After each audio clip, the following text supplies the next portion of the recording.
mamahalin ka ng taong iyong nagugustuhan o matagal mo nang gusto na hanggang ngayon ay hindi pa rin napapasayo. Hello mga guys, kumusta kayo? Panibagong araw, panibagong video na naman tayo. And sa araw na ito ay isa na namang video ang aking ituturo sa inyo na simpleng gabay o simpleng pamamaraan na makakatulong sa atin. At bago ang lahat, gusto ko lang mag-disclaimer sa mga taong hindi naniniwala at hindi gusto ang mga kagaya nitong video. Please skip this video and maghanap kayo ng videos na gustong gusto nyo, dahil ang video na ito ay para lamang ito sa mga taong naniniwala and gusto mag-try. Sa lahat po ng mga nagko-comment dito sa aking video dito sa loob ng aking channel, mag-ingat sa lahat ng mga nagre-reply sa inyo na dinadala kayo sa kanilang WhatsApp ni Imo app upang makaiwas po tayo sa scam. Ngayon po ituturo ko sa inyo paano kayo magugustuhan ng taong matagal nyo nang gusto o minamahal niyo or lihim ninyong minamahal. Ito ay pwedeng gawin sa parehas ang kasarian, babae at babae, lalaki at lalaki. And syempre naman sa ating babae at lalaki na mag-partner. And dito po ang kailangan natin dito is maghanda ka lamang na isang maliit na pirasong papel. Kailangan mo lang din dito ng panulat kahit anong kulay. Kailangan mo dito ng kandila kahit anong kulay din, except lamang sa itim. Huwag kayong gumamit ng itim dahil kapag sa itim kasi na kandila, hindi ito maganda. Pwera na lamang kung meron kayong taong gustong pagdusahin, so gamitan ninyo ng kandila. Pero kung maganda naman ang intensyon ninyo is kandilang pula, puti, pink, or kahit anong klaseng kandila pwede. Huwag lang yung itim. And kailangan ito lang din, o syempre kailangan din natin ng panindi. So kapag ready ka na, kailangan mo lang din dito i-ready ang inyong sarili. Kailangan i-claim ninyo sa inyong sarili na gustong gusto mo itong gawin. I-claim mo na ito ay para sa iyo.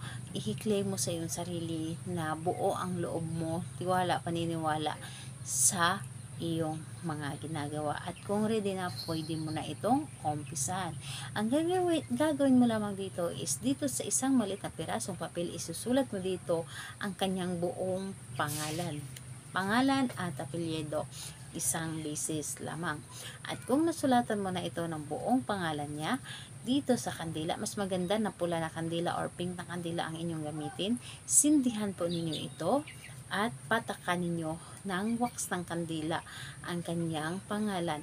And habang pinapatakan ninyo, sasabihin ninyo dito ang inyong nais.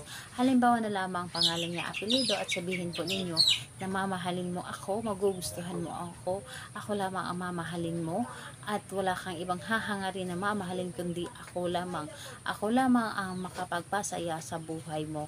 So lahat na po ay sasabihin niyo na dito sa inyong ginagawa. And kapag natakpan na ito ng wax ng kandila ang kanyang pangalan, itupi mo lamang ito ng papunta sa inyo.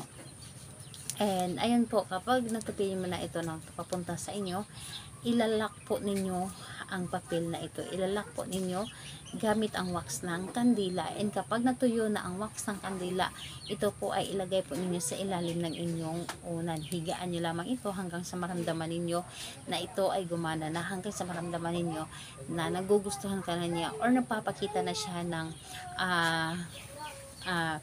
clue or nagpapakita na siya ng intensyon na may gusto na siya sa inyo. So, ayan po, gawin ito sa araw ng Tuesday and Friday dahil yun po ang pinakamalakas na araw na gagawa tayo ng mga ganitong pamahiin o ritual.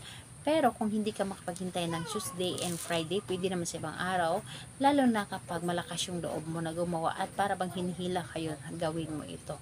So, ayun po, salamat po sa inyo. Bye bye everyone. God bless us all.